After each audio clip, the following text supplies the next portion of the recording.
My friend lied about being SA to cover up cheating at her bachelorette party, so I told her to confess, or I'm telling her fiancé myself.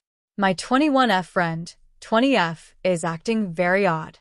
We went out for her bachelorette party on Thursday for a long weekend.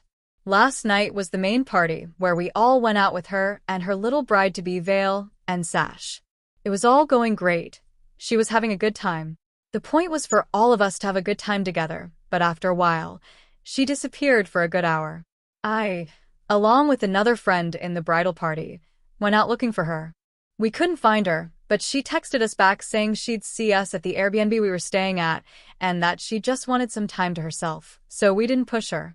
When she came back later, it was 3 a.m. and she was out of it, a little disheveled, which she could pass off as partying too hard, but I had a bad gut feeling.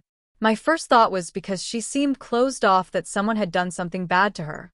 I thought I should give her space, but if something bad had happened, I wanted to help, so I spoke to her in private and asked about it. She said someone had hurt her. I immediately said we should go to the police and report it and all that, but she very vehemently denied it. I figured this was normal. I've heard of survivors not wanting to report it, and I didn't want to be too pushy since it had only been a couple of hours. So I let it be. She said she just wanted to sleep, so I left her to it and checked up on her every hour or so because I felt guilty. We had planned this trip for her, but something so terrible had happened. That's what I thought. Now it's Sunday evening and at noon, she pulled me aside to talk again. I thought she had changed her mind about reporting it, and I was fully ready to help her, but then she told me it was consensual, that she just wanted to experience something different before being tied down, and that she lied because she panicked and didn't have the energy to explain when she came back. This was, of course, shocking and incredibly icky because this girl, 1, lied about being harmed, and 2, cheated on her fiancé. She's been problematic since her wedding planning began, making unreasonable demands for bridesmaids' dresses and acting like a bridezilla, but this was a whole new low. I freaked out on her and told the other girls that while we were looking for her thinking something had happened to her, she was out cheating on her gem of a fiancé. This was perhaps not my place to make a scene, but I was just so done with her. I then told her she had to tell her fiancé what happened by the end of the week or we would, because his family is paying for the entire wedding that's in June. So, I figure if they need to cancel and get what they can back, it needs to happen ASAP. She just said I was overreacting like a psycho and that I'm just jealous of her getting married and want to ruin it for her, but I'm usually a zero tolerance for cheating person. Am I overreacting? Commenter. Well, what did everyone else say once she told them she was cheating on her fiancé? Just curious if they think you are or not. OP's response. Everyone kind of believed it immediately. She's been less than ideal to deal with since she got engaged.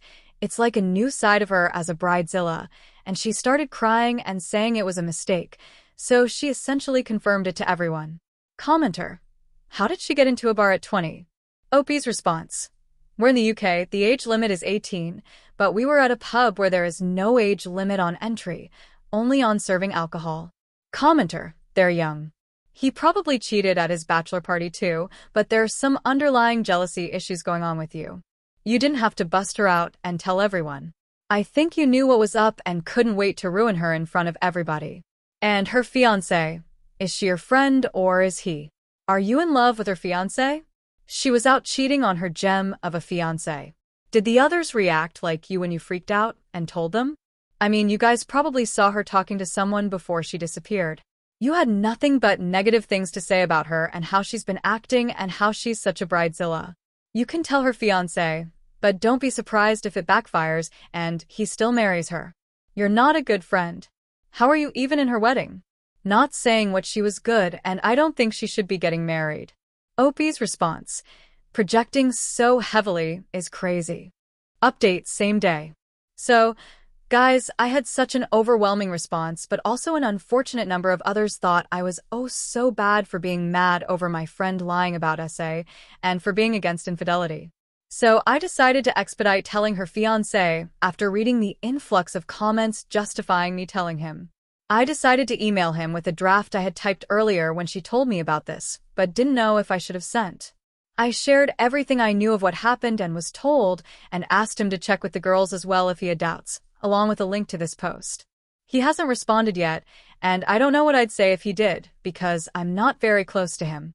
I don't want to over-interfere or inject myself into his grieving process, since my job is done. I've told him, and I've cut her off. If they go on with the wedding, I've made it clear I'm no longer in the wedding party, and so have the 3 other bridesmaids, so she wouldn't have a wedding party if she moves forward. I appreciate the people who gave me genuine feedback and advice instead of outing themselves as terrible characters. Second update, 1 day later. So, some people brought up a very valid point yesterday that my friend could have been scared to say she was harmed and chose the cheating route instead, and 2, if she was drunk, she couldn't have consented anyway. I took this to heart, felt bad, and contacted her. I think her fiancé left her, or something to that effect. I haven't asked, but she understandably didn't want to talk to me. However, her mother did call me. She was upset that my friend cheated and said my friend spoke to both her mom and dad. Apparently, she chose her bachelorette spot because an old flame lives there and she planned on meeting him one last time for closure or something. I only know this guy as her casual ex from high school and I didn't know her then, so I didn't connect the 2 dots. But long story short, she planned on spending the night with him before she had to tie herself down and left the pub only 30 minutes into us being there. I didn't see her drink more than a shot. It's definitely possible she drank more after she left when she was with him, but I do feel like she was responsible for herself after leaving without telling anyone and switching off her phone while everyone was looking for her. What you do while drunk may not be your choice, but how drunk you get absolutely is your choice. From what I gathered, this was planned days in advance, and her bachelorette weekend location was chosen based on where this guy lives. So, yeah, I'm mostly certain that no SA took place. Another thing people brought up was, 1, how I had the groom's email ID but not his number, and 2, that I wanted him for myself. All wedding correspondence with vendors took place over email. I, as the bridesmaid helping coordinate, and the groom as the one literally getting married, were CC'd. I got his email from there. People also asked why I didn't CC everyone and put my friend on blast. As satisfying as that would have been, if I were in the groom's position, I wouldn't want to find out at the same time as everyone else in the form of an expose. I felt that would be somewhat humiliating, so the goal was to let him know as the affected party and then let him decide how he wants to go about it, especially since the other bridesmaids and I already know and have dropped out of the wedding, which I don't think is happening anymore based on what my friend's mom said. And for me wanting the groom for myself, be so for real, you can do good things without wanting to jump someone's bones. It's called being a decent human being. I called him a gem of a fiancé because he insisted his family cover all the wedding costs since my friend's father is experiencing some hardship. You don't see that these days. I simply meant he was doing an excellent thing out of love and care for my friend, which is why I wanted to tell him even more, because the wedding so far is in the 50,000 ballpark. For reference, the average wedding in the UK costs around 23,000. This is over double. So yeah, that's it. I'm out of her life now, so I really don't have any reason to keep up with what's happening. This is about the end of it. Commenter: I thought the bride reappeared in a very drunken and disheveled state. Is it possible she drank to excess with the other guy? Was the party in a fun destination, or just chosen for the guy? OP's response: when I said disheveled, I meant more like her clothes were messed up. That's why I assumed the worst, because to me, I thought cheating wasn't an option. Maybe I was naive because I was thinking, who cheats before getting married? When I said out of it, I meant she just wasn't talking and was avoidant when we were asking her where she was and telling her we were looking for her. She usually talks a lot, so again, I assumed the worst. The switched-off phone, it was all sketchy to me.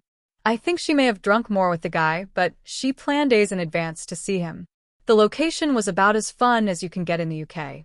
The pub was great, the Airbnb was nice, and we're all only 20 to 23, so a more lavish getaway wasn't really in the cards. But from her mother's wording, I think she picked the place because the guy goes to uni there. Commenter: so, I'll look at this from another point of view. We've all messed up at one time or another, and what we needed was a friend to lean on during the aftermath. Nobody in the bridal party seems to be a friend of the bride. A conditional friend is not a friend. A particular group of friends I'm associated with have seen each other through quite a few situations. Yes, There were admonishments for the indiscretions, mistakes, and outright stupidity, but nobody was left alone to walk through the recovery. You will make mistakes in the future, and you'll be judged. Each of you needs new friends who won't turn their backs on each other. OP's response: we all mess up and that's okay, but it doesn't absolve you from the consequences of your actions. She can learn and move on from this, but her actions had consequences, and she found that out. Imagine telling someone it's okay to be cheated on when they're committing their life to someone and spending so much money to make them happy just because the other person made a mistake. Her mistake is not his to bear. It's only hers. I do hope she learns from this and never hurts anyone again, but to dismiss everything as a simple mistake feels off-putting. Cheating and lying about being R-worded is not a simple mistake with a lesson to be learned. It's just a sign of a crappy character, and supporting that speaks to your own character. Commenter: is it really just a mistake when it's a conscious choice planned in advance? Commenter: a mistake planned in advance is me deciding to go for my PhD. Her situation is a selfish choice that ended up having consequences.